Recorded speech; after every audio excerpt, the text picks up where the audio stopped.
Kethevane Gorjestani is our foreign editor today. She's with me to talk about the potential American response to those events in Iran, Kethevane. And we are expecting today the US president to receive a formal briefing from his top national security team on his options for Iran. I mentioned earlier that post on Truth Social where he said help is on its way to the Iranian people. He also said meetings with Iranian officials have now been cancelled. What do you make of all of this?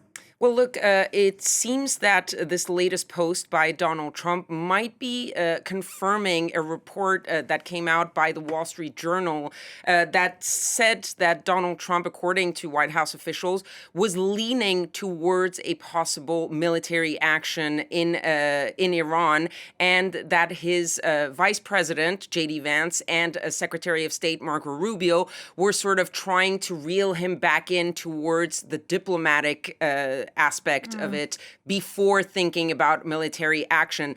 This post, when he says help is on its way and that the meetings have been canceled, seemed to indicate that what he was hinting at on Air Force One on Sunday, and you see there the actual words of the U.S. president who tells the Iranian protesters to keep protesting, maybe to say, we're coming in and we're going to help you. But going back to what he said on Sunday on Air Force One, he said, talking about those potential talks with the Iranians, he said, we might need to act before we actually get to those meetings. So all of this might be indicating that maybe the U.S. president is going for a potential military action. It could be also that there will be some type of action that is not necessarily full-on military strike. That could be cyber attacks. They were one of the options that were put on the table.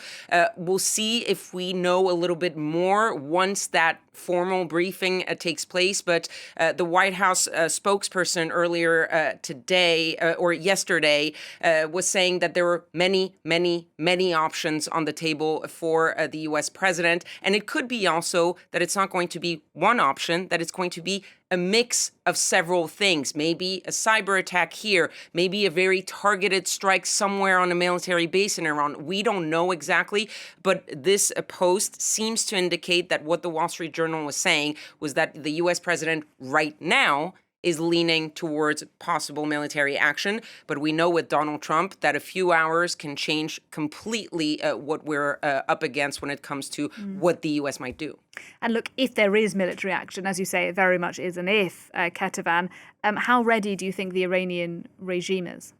Well, look, they are ready in the sense that they know that the Americans are serious when they say they might strike. They saw that last summer in June when the Americans did actually strike. And it's not new that the Iranians are getting ready for a possible change in leadership.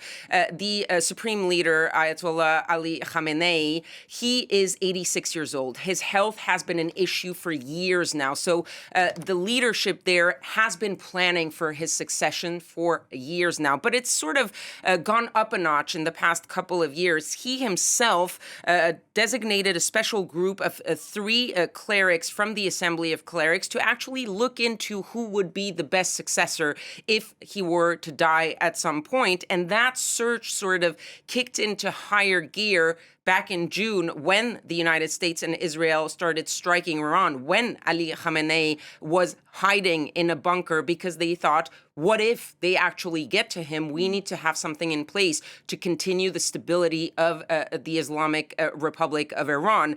And there are two big names that are coming out. One is Khamenei's son, Moshtaba. He's the sort of choice of continuity. He is a hardliner the way his father is. He is 56 years old. But there's also Hassan Khomeini. He is the grandson of Ayatollah Ruhollah Khomeini, who was, of course, the father of the Islamic Revolution. And he's seen as, relatively speaking, within the leadership of Iran, a little bit more of a reformist than Khamenei.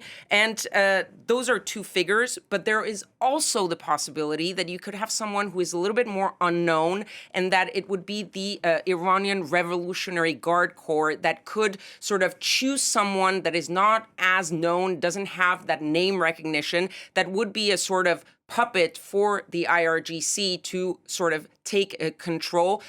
These are the options that are there. We don't know whether anyone has a sort of upper hand when it comes to the line of succession.